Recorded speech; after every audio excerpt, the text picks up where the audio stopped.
Hi everyone, welcome or welcome back. If you're new here, my name is Lauren, and today I just need a change.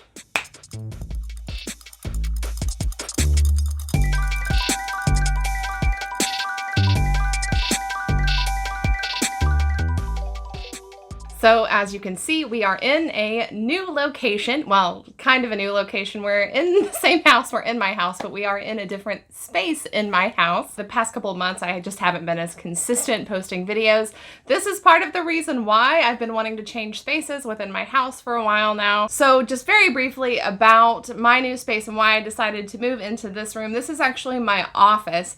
The room that I was filming in previously was a sort of living room, like living sitting area upstairs that was it was right up against our bedroom, and my bookshelf was actually like the dividing wall between those two spaces. I will throw in a couple of pictures here so you can see the set that I was in before, kind of like what that looked like whenever you back up a little bit, and now the set that I am in now. What this means now being in this room is that hopefully there's going to be a lot less setup. I feel like this is just overall a better space for me. I really like how this looks, and you can see more of the books that I own. You can see my shelves better. There's also another full shelf to my left here. This has all of my physical TBR on it, and I plan on for my TBR videos filming like maybe standing in front of these so you can see all of those books as well. I'm planning on doing a bookshelf tour next week so you can really get a look at everything I have on my shelves. I would like to ask all of you about what you would like to hear during that bookshelf tour. Those aren't really videos that I watch a lot of. If you have any tidbits of information that you want me to talk about or things you want to hear or questions you would have, please let me know in the comments down below. I don't want it to be super boring. All right, so enough about my new space here. Let's move on to the matter at hand, which is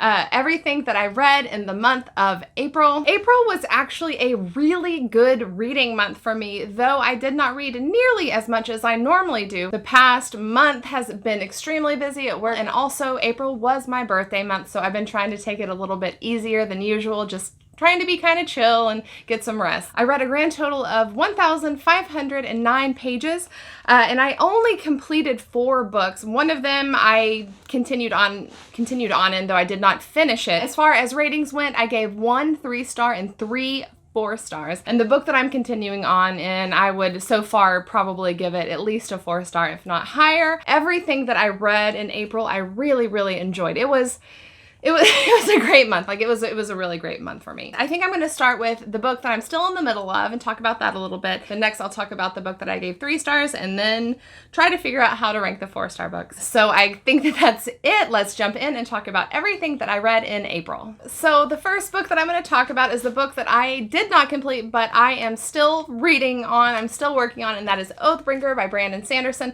This is the 3rd book in the Stormlight Archive. I was already, I think, like a quarter or a third of the way in, and I made some pretty good headway. Like I read a few hundred pages in here, but I'm probably gonna be working on this over the next month or 2 if I'm being honest. I am really enjoying this book. I think Way of Kings so far is still my favorite, though I would say that this right now is a pretty close second. If you are unfamiliar with the Stormlight Archive, it has a really fascinating magic system. The magic in this world comes from storm power that is sort of, it infuses these stones, and there are certain people in this world that are able to access the power and absorb that energy out of these stones and perform magic. It's a very well realized world, very detailed, lots of interesting characters. It would spoil it if I talk too much about it, but suffice it to say, like, the world building is getting even grander. The characters are becoming even more well fleshed out, and the story, I'm all in for it. I am really excited to see where this book is going, what all is going to happen,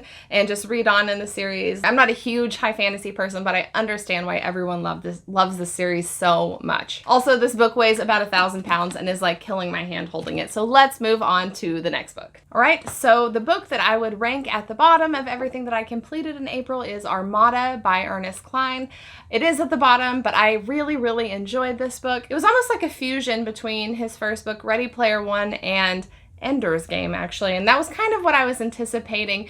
Judging by the synopsis on the back of this book, it has a very similar premise to Ender's Game, and I don't know, I had mixed feelings on that, but it kind of addresses that pretty early on in the story. Like the character mentions Ender's Game. Because it was mentioned early on by the protagonist, it kind of removed that concern about it seeming like a knockoff. This is the story about a young man who is really into video games. Like there's a specific video game that he's really into. It's like an alien, like combat, like fighting aliens type of game. And he sees one day like a flying saucer in the sky that looks exactly like one of the alien ships in the video game. And he kind of thinks he's losing his mind for a second, but it's so believable, so realistic. And then before he knows it, like people are showing up to whisk him off to help save the world. And it kind of goes from there. This was a lot of fun. I did give it 3 stars though. It was so much fun. I was kind of expecting some kind of twist in this book, but there really wasn't. It was a pretty straightforward story. It feels like it's gearing up for a twist to like really surprise you, and it wasn't particularly surprising. Was it fun? Yes, absolutely. Would I recommend it? Sure. I think that this was anyone could enjoy this. Like this is just a kind of a cotton candy soft sci-fi read for sure.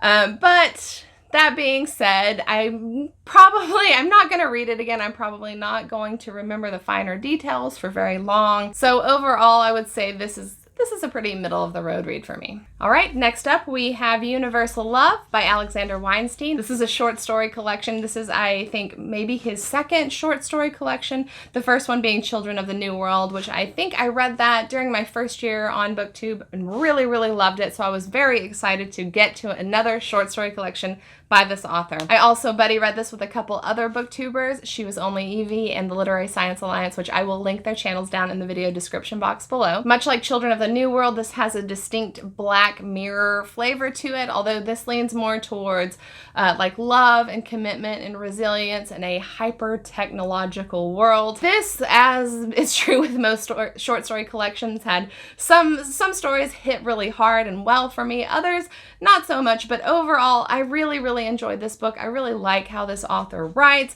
I ended up giving it 4 stars. What I liked so much about this was this kind of personal spin, this love and attachment and relationship spin that it took. There were a couple stories in here in particular that felt very personal and stories that I will not soon forget. And a couple of my favorites from this collection included the first 3 stories, actually, The Year of Nostalgia, Beijing, and Comfort Porn. And I also really loved both Childhood and Islanders. I also really enjoyed We Only Wanted Their Happiness and Sanctuary, though Sanctuary was a little on the nose. I did really like the message that it put forth. That is over half of the stories in this collection that I really connected to, that really worked for me. So this for me earned every single one of those 4 stars. If you are into short story collections, if you are into sci-fi short story collections, speculative short story collections, Black Mirror-esque stories, I would absolutely recommend that you pick this one up. And if you haven't picked up Children of the New World, get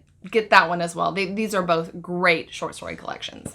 Next up, we have Inspection by Josh Malerman. This is the second book that I've read by this author. The first was A House at the Bottom of the Lake, which I really enjoyed and have been really looking forward to reading another book by this author. Unfortunately, this really delivered for me. This is, I would say, kind of maybe a speculative fiction, almost dystopian. You know, this straddles a few genres, honestly, the more I think about it. But this is set in a school that is in the middle of a forest that it has 26 boys in it, and all of the instructors are male. All of the boys are named after a letter of the alphabet, and the protagonist is Jay. These boys have been raised in the school their entire lives. They don't know about women, first of all. They don't know that there's an outside world. They don't know what is outside of the school, beyond the walls of the school, outside of this forest. They are clearly being raised for some purpose that we aren't really sure about. It isn't clear at the beginning of the story, but